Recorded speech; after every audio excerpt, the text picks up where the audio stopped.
Hi, Dramione fam. Get ready with me while we talk about the trials and tribulations of Draco Malfoy's employment by LadyUrsa, also called Tattooed Me or F Off Todd. So good. Thank you to everyone who suggested this fic to me. Many of you have. I'd have to go through and look to see who did, but LadyUrsa, I'm so grateful and happy to add her to my new favorite authors list.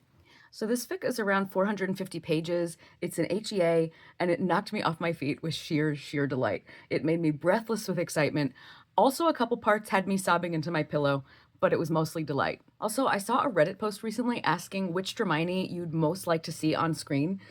You tell me what yours would be. Mobile obviously was a very popular answer, but while that would be freaking amazing, and like, who knows, maybe we will get an Irresistible Urge to Fall for Your Enemy movie. That would be incredible. But I would say The Trials and Tribulations of Draco Malfoy's Employment was maybe the most cinematic fic I've ever read. Like, I could really see it as a movie.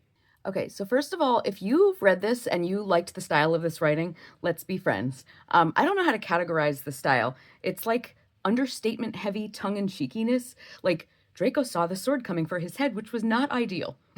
Like, I kind of just love the style it was written in. It's so funny and it just adds such like a good tone and voice.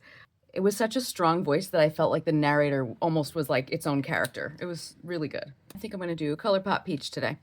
Anyway, so they are 30. Draco is bored out of his mind. He spends his days with Theo and Blaze, like lounging around, whinging, and drinking unbearably expensive fire whiskey. Everyone wants Draco to settle down with a PEW, perfectly eligible witch, but he is just bored with everything and everyone. And so, to everyone's horror and dismay, he decides to get a job. So he finds work as a curse breaker.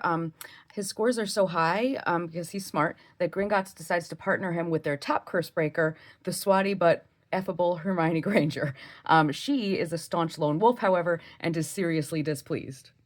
So Draco is shocked when he first sees grown-up Granger. She's wearing illegally tight pants and a tight cropped tank top, and her entire body is covered in tattoos and scars, with one large scar right across her face.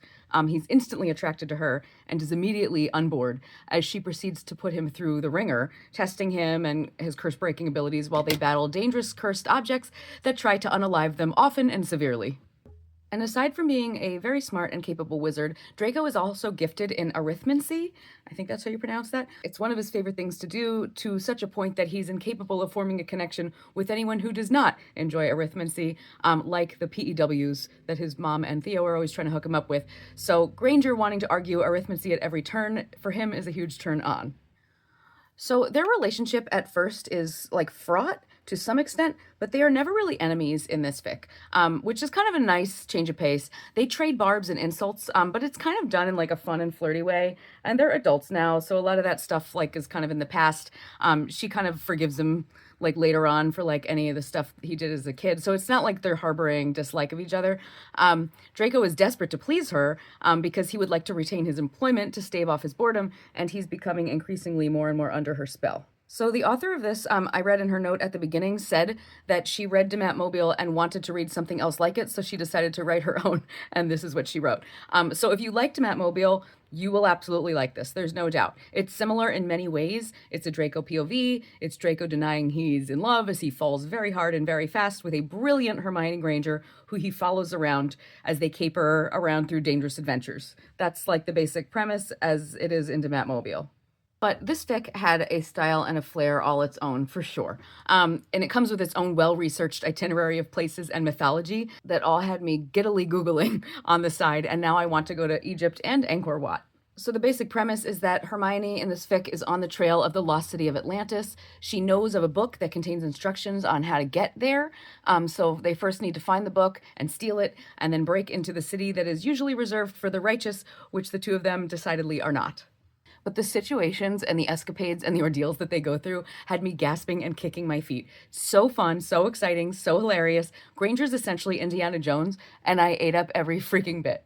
But there were also surprisingly tender and in one moment shockingly sad revelations about Hermione in her years since the Battle of Hogwarts. For one, she has not spoken to Ron, Ginny, or Harry in 10 years. She seems to be living like a joyless, friendless existence, choosing instead to become the most brilliant witch not only of her age, but of any age. And this really pains Draco as he begins to like make her laugh again and bring happiness back to her life. It's kind of bittersweet, and also it's just exquisite from the reader's point of view because it was such an unexpected, deep character analysis in what I thought would just be like a humorous adventure romp through the pyramids. Also, there are two tiny other things I wanted to shout out. First, it's very, very background, but Blaze and Theo get together in this story and they call themselves the Natinis. And I feel like that's like a thing I want to explore now. I think I've only seen Blaze and Theo get together in Rosemary for Remembrance, which I like. I'm not always a huge fan of Blaze. I think he's kind of boring. I always love Theo. But I liked that in this one, even though it was like very side story. And also, this fic has a line in it that I highlighted and maybe want to get tattooed on my other arm. During one battle, when all hell breaks loose, it says, "Things were, all told, an absolute fuckfest." It's a great line. Don't you just want that tattooed on yourself?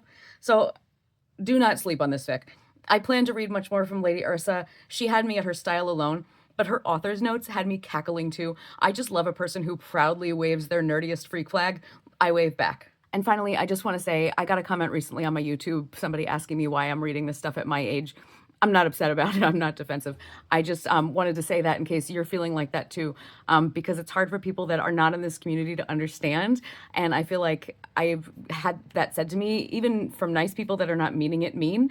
But I kind of want to look at a fic like this and be like, this is like a literary achievement. So, I'm sorry that you're missing out. So if you're in this community with me, especially if you might be of a certain age, I'm here with you. Let's be friends.